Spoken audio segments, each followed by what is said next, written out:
નશીલી આયુર્વેદિક સિરપે ખેડાના નડિયાદમાં 5 લોકોનો જીવ લીધો છે, જેમાં સારવાર માટે દાખલ કરાયેલા હોસ્પિટલની બેદરકારી પણ સામે આવી હતી, જેને લઈ જિલ્લા આરોગ્ય વિભાગે હોસ્પિટલોને નોટિસ ફટકારી છે, જેમાં મહેમદાબાદની વેદ હોસ્પિટલ અને નડિયાદની મહાગુજરાત હોસ્પિટલને કારણદર્શક નોટિસ ફટકારી છે। આ બંને હોસ્પિટલમાં યુવકના મોત બાદ પોસ્ટમોર્ટમ કરાયું ન હતું, તેમજ હોસ્પિટલ તંત્રએ વ્યક્તિનું મોત થતા પોલીસને પણ જાણ ન કરી હતી। ત્યારે વેદ હોસ્પિટલના માલિક કેમેરા સામે ગોળ જવાબ આપતા નજરે પડ્યા।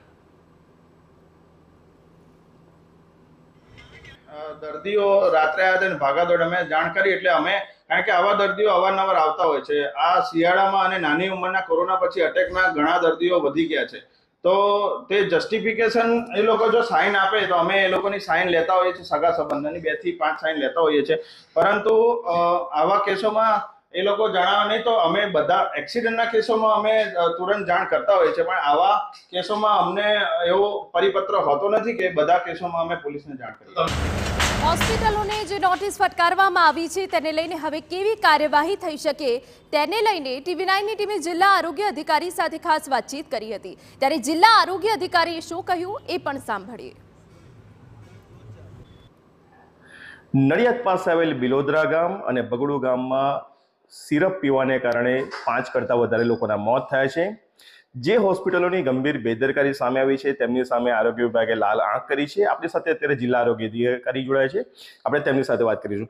સાહેબ, કઈ હોસ્પિટલોને નોટિસ ફટકારવામાં આવી છે, નોટિસ આપવાનો હેતુ શું?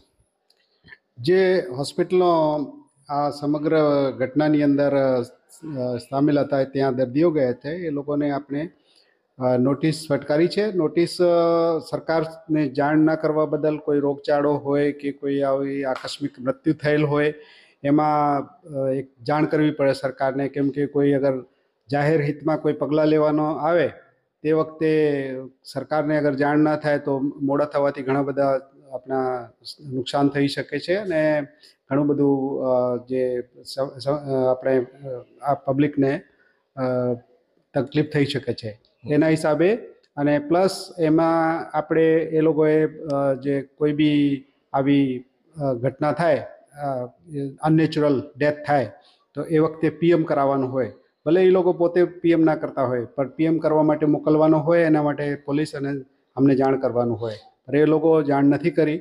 એ ખૂબ ગંભીર બાબત છે કે કોઈ બહુ કોઈ રોગચાળો કે કોઈ ભેદી પ્રકારનો જો રોગચાળો થયો હોય અને આવા સમયમાં એ લોકો આવી બેદરકારી દેખાવે તો પ્રોબ્લેમ થઈ શકે છે। એના હિસાબે ભવિષ્યમાં આવું બને નહીં તે માટે એ લોકોને આપણે તાકીદ કરવા। સાહેબ, કયા પ્રકારની કાર્યવાહી કરી શકાય છે આવા લોકો સામે? એમાં અમે એપિડેમિક એક્ટ અને બીજા ડિઝાસ્ટર એક્ટ હેઠળ જે છે આપણે માનનીય કલેક્ટર સાહેબને અમે ડિસ્ટ્રિક્ટ મેજિસ્ટ્રેટ તરીકે રજૂઆત કરી શકીએ છીએ કે એ લોકો ગંભીર બેદરકારી કરી છે, એ ખાસ એની અંદર આપણે ધ્યાન લેવાનું જે હોય છે। નિયમો હશે તો હોસ્પિટલ કયા પ્રકારની કાર્યવાહી થશે, કારણ કે હોસ્પિટલ બંધ કરવામાં આવશે, તેને દંડ કરવામાં આવશે, શું કરવામાં આવશે? એ માનનીય કલેક્ટર સાહેબના જે એમાં કાર્યક્ષેત્રમાં આવે છે એ પ્રમાણે એમને તરફથી એક્શન લેવામાં આવશે। સર, વેદ હોસ્પિટલના ડૉક્ટરને અમે મળ્યા, એ લોકો એ રીતે લૂલો બચાવ કરી રહ્યા છે કે જે સગાવાલા હતા તેમણે ના પાડી એટલે અમે ડેડ બોડી આપી દીધી, તો આ વાતમાં કેટલું તથ્ય હોઈ શકે? ના પાડી દીધી તો બી એમને જાણ કરવાની રહે છે। અનનેચરલ ડેથ છે, બરાબર, એવી રીતે ચલાવી લેવાય નહીં, કેમ કે આવા દાખલાથી પછી શું થાય છે કે ન્યાયિક પ્રક્રિયામાં બી તકલીફ પડે છે અને અમારે જ્યારે ડેથ રજિસ્ટ્રેશન વગેરે બી કરવાનું હોય છે ત્યારે એ લોકો અમારે આ પુરાવા હોતા નથી કોઈ પ્રકારના।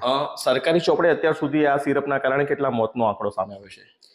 અમારે પાસે જે છે એ 3 બિલોદરા અને 2 બગડુ મૌદા તાલુકા, 5નો આંકડો અમારી પાસે છે। કેટલા લોકો અત્યારે ગંભીર છે? અત્યારે કોઈ અમારા જે સર્વે પ્રમાણે અને અમારી નોંધ પ્રમાણે કોઈ બીજો કોઈ કેસ નથી।